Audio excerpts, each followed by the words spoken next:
नमस्कार। पिछली क्लास में हमने कौटिल्य का जो अर्थशास्त्र है उसके भागों की हमने चर्चा कर ली थी। उसमें 15 अधिकरण थे, उनके हमने नामों की भी चर्चा कर ली थी। उसके बाद में राज्य का सप्तांक सिद्धांत था, उसकी चर्चा हो गई थी। अब अगली क्लास में हम 3-4 बातों के बारे में पढ़ेंगे, जिसमें सबसे पहले पढ़ेंगे हम कौटिल्य का मंडल सिद्धांत।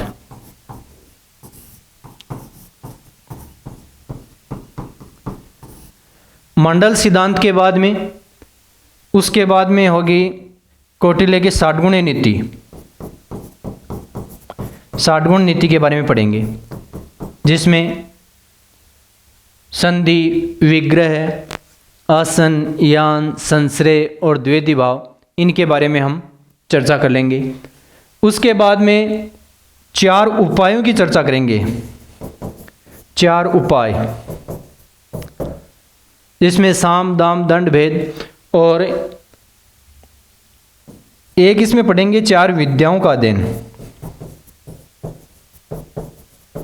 4 विद्याओं का भी अध्ययन हम कर लेंगे। इस प्रकार से 4 टॉपिकों के बारे में हम इस क्लास में करेंगे। टाइम रहेगा तो 1-2 पॉइंट और देख लेंगे। शुरू करते हैं मंडल सिद्धांत से। मंडल सिद्धांत में क्या बताया गया है? देखो, मंडल सिद्धांत में कौटिल्य ने बताया है कि एक विजिगीषु राजा होता है, जो विजिगीषु का मतलब होता है विजय की इच्छा रखने वाला, यानी किसी प्रदेश को जीतने की इच्छा रखने वाला जो राजा होता है उसको विजिगीषु राजा बोलते हैं। उसमें 12 राज्यों के साथ संबंध, 12 राज्यों यानी 12 देशों के संबंध आपस में किस प्रकार से होते हैं, इनका वर्णन कर रखा है। मंडल सिद्धांत में मुख्य रूप से यह बताया गया है कि कोई भी राजा है, कोई भी राज्य है, उसका पड़ोसी होता है वो हमेशा उसका शत्रु होता है। कोई भी राज्य है या राजा है जो प्रदेशों को जीतने की इच्छा रखता है, उसका पड़ोसी हमेशा उसका शत्रु होता है, और पड़ोसी का पड़ोसी उसका मित्र होता है राजा का। किस प्रकार से? इसमें जो मंडल सिद्धांत दे रखा है, इसमें मंडल बना रखा है 12 का, 12 राज्यों का मंडल बना रखा है। इसमें 12 राज्य बनाते हैं इस प्रकार से, एक एक करके वर्णन करेंगे इनका, और भी आगे और बना लेंगे। जैसे शुरुआत में यह है 1 नंबर पे विजिगीषु राजा बोलते हैं, जिसको दूसरे तरीके से बना लें, इसको थोड़ा खड़ा बना के ठीक रहेगा, वो नाम लिखने में सुविधा रहेगी। बाकी आप बना तो किसी भी प्रकार से सकते हो इसको, वैसे कोई रूल नहीं है कि ये आड़ा बनाएं या खड़ी डायग्राम बनाएं, उससे कोई मतलब नहीं है। इसमें बताया गया है कि ये राज्य है विजिगीषु राज्य है।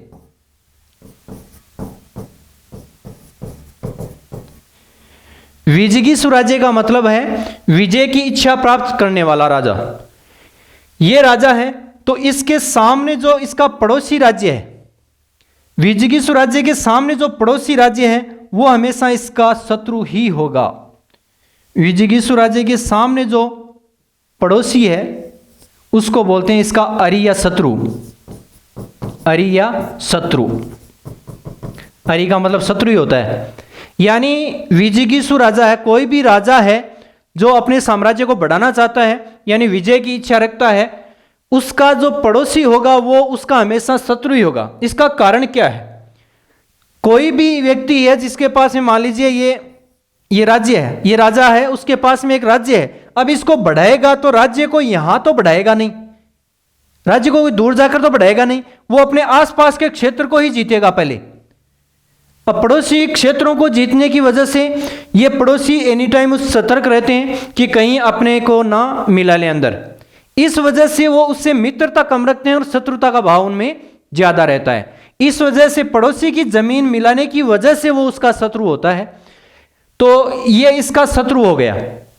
अब इस शत्रु का पड़ोसी, अब देखो ये 1 नंबर राजा, ये 2 और ये नंबर 3 की बात करें तो 3 नंबर का राजा वो 1 नंबर का मित्र हो जाएगा। क्यों?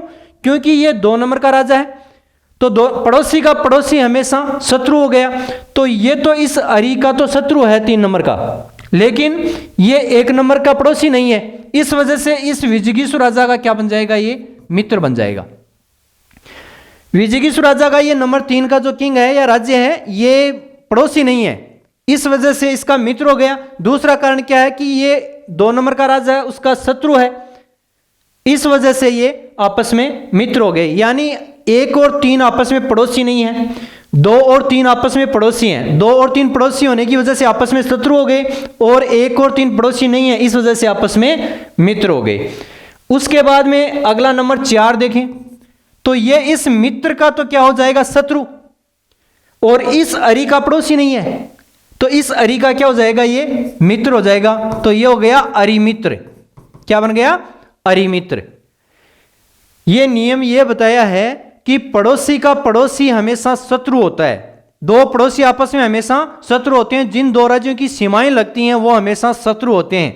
ये बात कौटिल्य ने बताई थी अपने मंडल सिद्धांत में, जो आज भी व्यावहारिक बनी हुई है। जैसे भारत का पड़ोसी है पाकिस्तान, भारत और पाकिस्तान अच्छे दोस्त हैं, दोस्त हैं क्या, ये अच्छे शत्रु हैं, आपस में बड़ी दुश्मनी है इन दोनों के बीच में।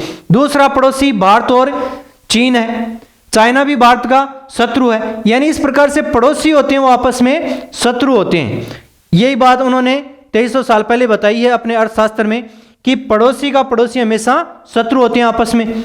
तो ये विजिगीषु राजा है जो विजय प्राप्त करने की इच्छा रखता है, ये इसका पड़ोसी हो गया तो इसका शत्रु हो गया। ये अगला शत्रु का पड़ोसी है, इस वजह से इस विजिगीषु राजा का मित्र हो गया।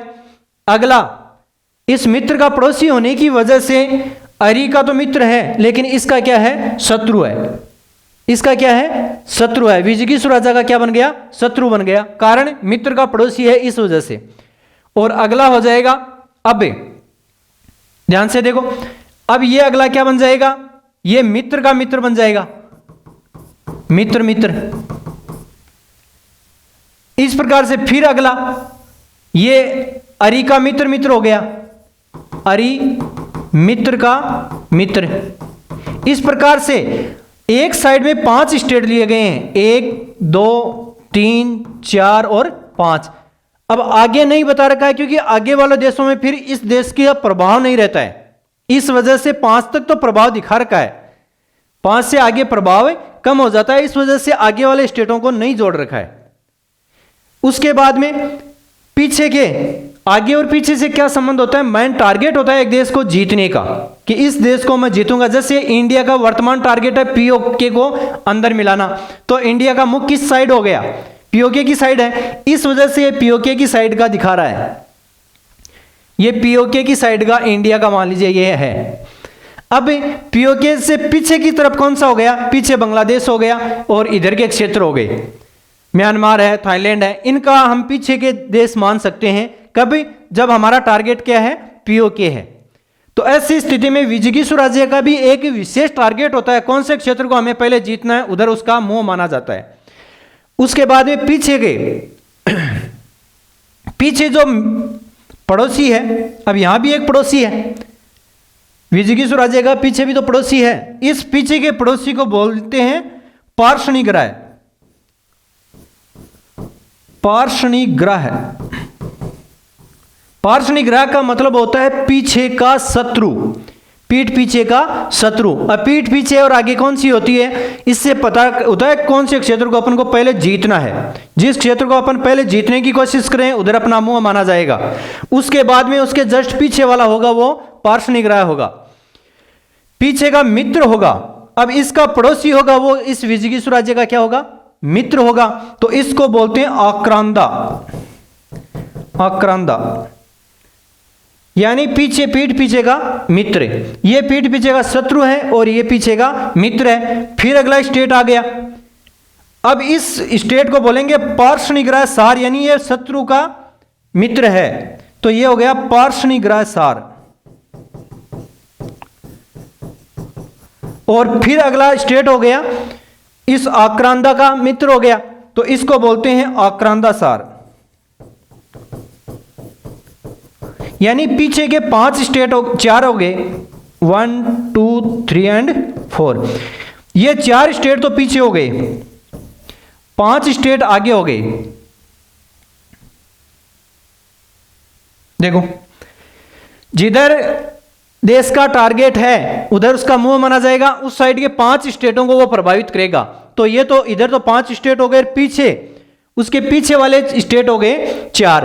तो इसमें पहला अरी हो गया, दूसरा मित्र हो गया, क्योंकि उसके पड़ोसी के हिसाब से तय हो रहा है। फिर ये अरी मित्र हो गया, उससे अगला मित्र का मित्र हो गया, और उसके बाद में अरी का मित्र हो गया। पीछे वाले में पार्श्वनिग्रह हो गया, यानी पीठ पीछे का शत्रु। उसके बाद में उसका पड़ोसी आक्रांता हो गया, यानी पीठ का मित्र। और उसके बाद में पार्श्वनिग्रह सार, यानी पीछे के पीठ का मित्र है तो पार्श्वनिग्रह सार हो गया, और उससे अगला हो गया आक्रांता सार। इस प्रकार से 4 पीछे के हैं और 5 आगे के हैं। आगे वाले नाम याद रखने में ज्यादा दिक्कत नहीं आएगी, क्योंकि अरि यानी शत्रु होता है, और अरि मित्र अरि मित्र इस प्रकार से याद हो जाएंगे। लेकिन ये पीछे वाले 4 याद नाम हैं वो याद रखने हैं, पार्श्वनिग्रह और आक्रांता। इन दोनों को याद रखोगे तो ये सारे लगाने हैं बाद में। इनमें से कोई सा प्रश्न बार बार पूछा जा सकता है कि पीठ पीछे का शत्रु क्या कहलाता है, पार्श्वनिग्रह, और पीठ पीछे का मित्र क्या कहलाता है, आक्रांता।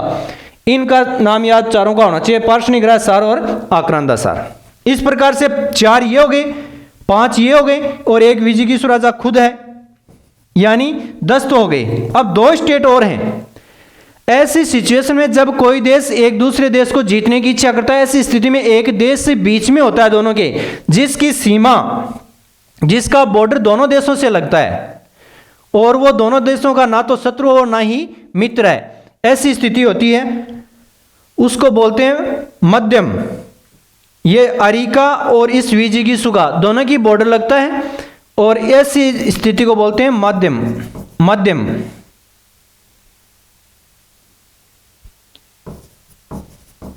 ये मीडिएटर होता है इनका। जब इनके दोनों के बीच में आपस में सिंग तान लेते हैं, ये तैयार हो जाते हैं लड़ने के लिए, तब ये बीच में दोनों की बातें करवाता है, इसको बोलते हैं मध्यम। और एक राज्य स्टेट और रह गया, 10 तो ये हो गए, 11 हो गया। और एक स्टेट होता है जो सबसे ज्यादा ताकतवर होता है, वो इन दोनों की सीमाओं से दूर होता है, उस स्टेट को बोलते हैं उदासीन। उदासीन होता है, वो देखता रहता है दोनों को कि देखें क्या करते हैं ये। वो ना तो कोई प्रतिक्रिया देते हैं और ना ही इनके बीच में कोई वार्ता करवाते हैं, वो उदासीन होते हैं। वो होता है शक्तिशाली देश।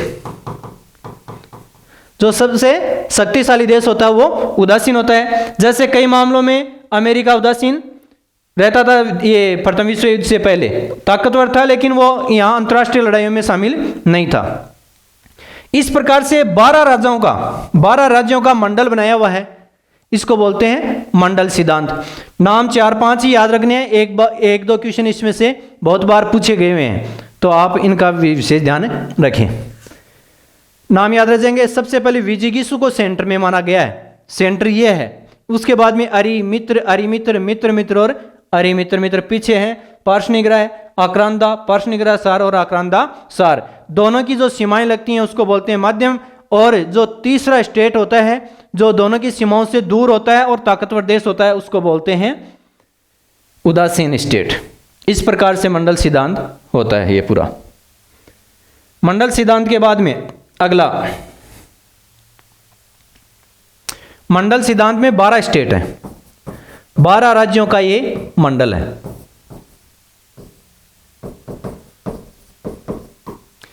उसके बाद में आती है षड्गुण्य नीति, यानी विभिन्न देशों के साथ में किस प्रकार की नीति अपनाई जा सकते हैं।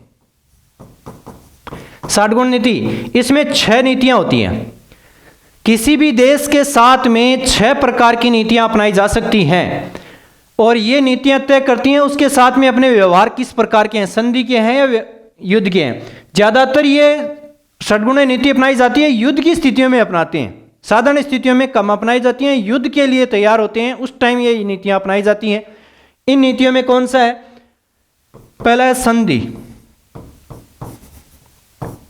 संधि का मतलब होता है 2 देशों के बीच में समझौता होना।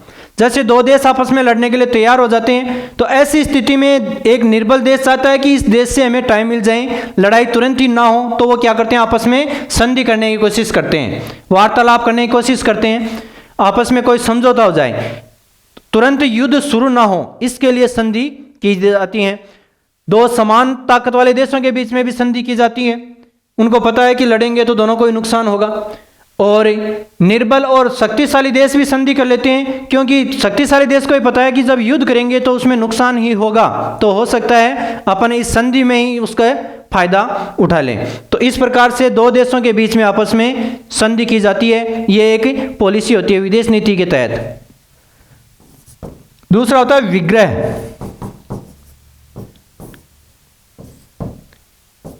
यान, आसन। इनके बारे में चर्चा कर लें थोड़ा सा। विग्रह और यान ये दोनों लगभग सेम से ही हैं, ज्यादा अंतर नहीं होता है। विग्रह में युद्ध होता है, ये तो होता है संधि में तो समझौता हो जाता है, युद्ध नहीं होता है। विग्रह में युद्ध होता है और यान में भी क्या होता है, युद्ध ही होता है।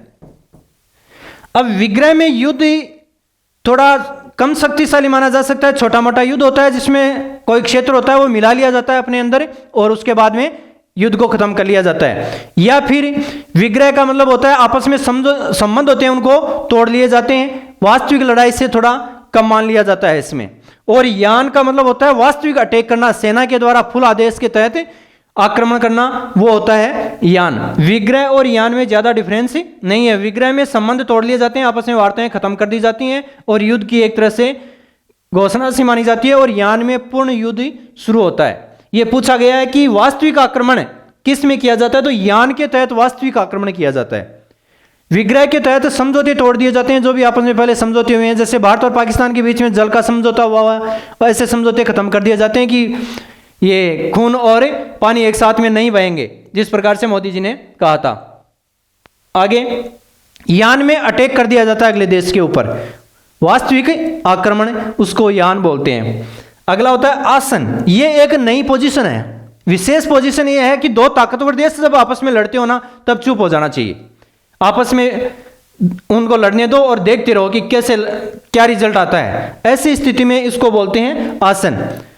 दोनों के पक्ष में ही ना बोलना, दोनों के विपक्ष में ना बोलना आसन कहलाता है। जैसे पिछले दिनों ये यूक्रेन और रसिया के बीच में जो युद्ध चल रहा है उसमें भारत ने आसन ग्रहण कर लिया, यानी दोनों के पक्ष में ही नहीं बोल रहे हैं वो, ऐसी स्थिति को बोलते हैं आसन। अगला होता है संश्रय। किसी की शरण में चले जाना। संश्रय का मतलब होता है शरण में चले जाना, किसी की शरण में जाना संश्रय कहलाता है। शरण में कैसे जाना, जब पता चल गया कि युद्ध होगा और उस युद्ध में अपन जीत नहीं पाएंगे तो क्या करना है, किसी दूसरे देश की शरण में चले जाते हैं कि तू ही है माई बाप, बचा मेरे को। ऐसी स्थिति में उसको बोलते हैं संश्रय। और संश्रय हमेशा ताकतवर देश का शरण लेनी चाहिए। शरण कौन से देश की लेनी चाहिए, जब शरण ही लेनी होती है ताकतवर देश की लेने से वो देश युद्ध से हमें बचा सकता है। यदि कमजोर देश की शरण लेंगे तो उस देश को लपेट लेंगे साथ में, क्या फायदा होगा उसका। इसलिए पांचवी नीति है संश्रय की नीति, यानी कोई देश यदि आक्रमण करने का विचार कर रहा है तो अपन को किसी ताकतवर देश की शरण ले लेनी चाहिए, उसकी हेल्प से हम बच सकते हैं। और उसके बाद में अगला है द्वेदी भाव। द्वेदी भाव कौन सा होता है, द्वेदी भाव का मतलब होता है एक देश के साथ में तो संधि कर लेना और एक देश के साथ में विग्रह यानी लड़ाई करना। दो देशों के अलग अलग देशों के साथ में ये भाव अपनाए जा सकते हैं। कई बार एक देश के साथ में दोहरे व्यवहार किए जाते हैं, उसको भी द्विवेदी भाव बोला जाता है। जैसे चाइना के साथ में अपने द्विवेदी भाव हैं, बॉर्डर पे तो हम आपस में लड़ते रहते हैं और व्यापार में अपन एक दूसरे से संधि करते रहते हैं। तो इस प्रकार ये हो गया द्विवेदी भाव। यानी विदेश नीति की 6 नीतियां हैं, संधि, विग्रह, आसन, यान, संश्रय और द्विवेदी भाव। एक देश दूसरे देश के साथ में इनमें से कोई एक नीति का या 2 नीतियों का उपयोग करता है। ये बात कौटिल्य की है। उसके बाद में अगला 60 गुणे नीति में 6 नीतियां हो गई। मंडल सिद्धांत में 12 राज्यों का मंडल बन गया। अगले आते हैं 4 उपाय। कोई भी देश के साथ में अपन को संबंध बनाने हैं तो किस प्रकार के संबंध बनाए जा सकते हैं, उनके बारे में चर्चा करते हैं।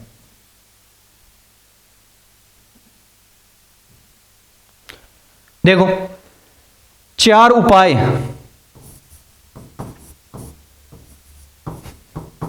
चार उपाय कौन कौन से हैं इनकी देख लेते हैं। 4 उपाय हैं किसी भी देश के साथ में साम, दूसरा है दाम, तीसरा है भेद और चौथा है दंड। किसी के देश के साथ में अपनी मांगें मनवाने के लिए 4 तरीके अपनाए जा सकते हैं।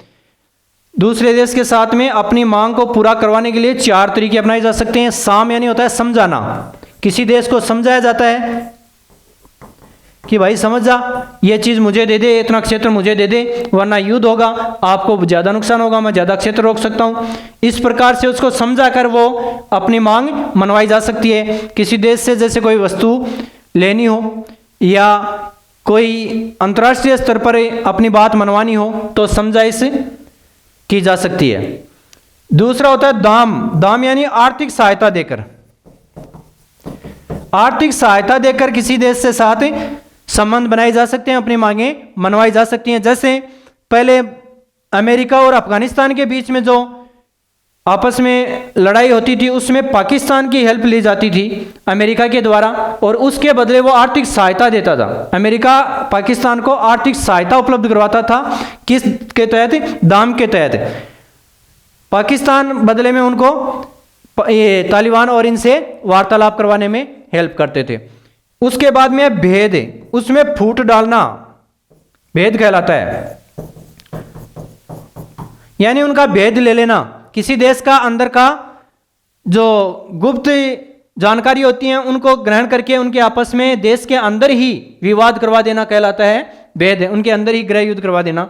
और तीसरा होता है दंड, दंड का मतलब होता है आक्रमण करना या युद्ध के लिए युद्ध करना, यानी उसको दंडित करना, किसी देश को दंडित करके उसकी अपनी मांग मनवाई जा सकती है। इस प्रकार से दूसरे देश के साथ अपनी मांगों को पूर्ति करने के लिए 4 उपाय अपनाए जा सकते हैं, साम दाम भेद और दंड। पढ़ते वक्त बोलते वक्त हम साम दाम दंड भेद बोलते हैं, जबकि इनका मनाने का क्रम ये होता है पहले समझाते हैं, नहीं मानते हैं तो उनको आर्थिक सहायता देते हैं, आर्थिक सहायता से भी नहीं माने तो उनके अंदर फूट डाली जाती है, फिर भी नहीं मानते हैं तो लास्ट के अंदर क्या किया जाता है? युद्ध किया जाता है। ये इनका एक सीक्वेंस है।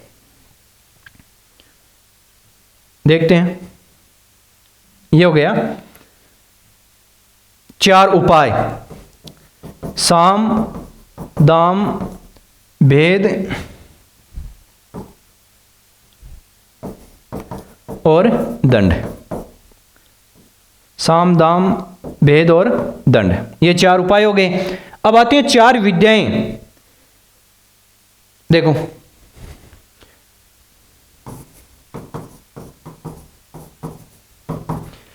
आदमियों के 4 प्रकार के मुख्य रूप से गुण माने जाते हैं। उनमें है अनविक्स की,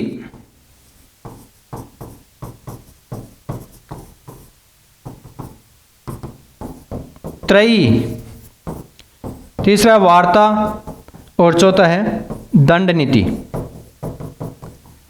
अनविक्सिकी के अंतर्गत दर्शन और तर्क का अध्ययन किया जाता है। 4 प्रकार के ज्ञान है ये, दर्शन व तर्क का अध्ययन किया जाता है।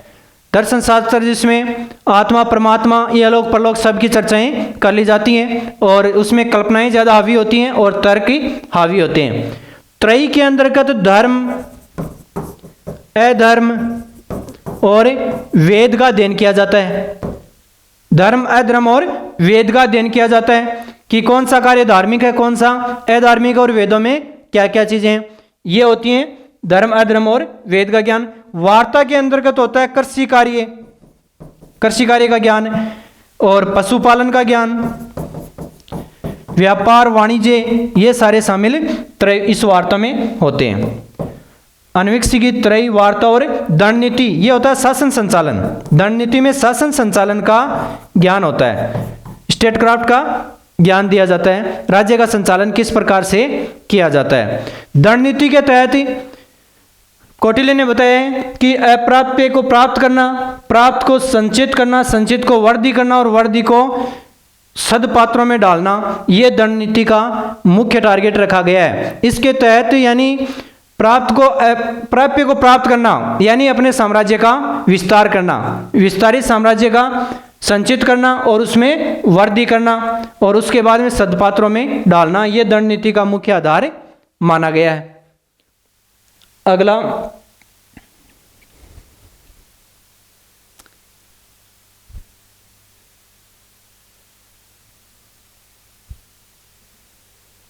चलो ये तो हो गया पूरा।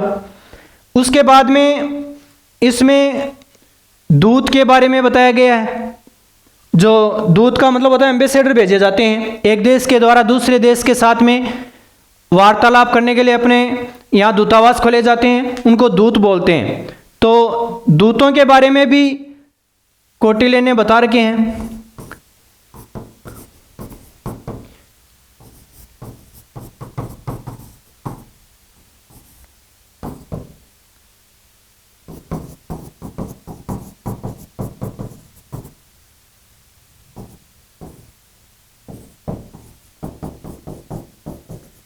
देखो यानी 3 प्रकार के दूत बताए गए हैं, निसृष्टार्थ, परिमितार्थ और शासनारा।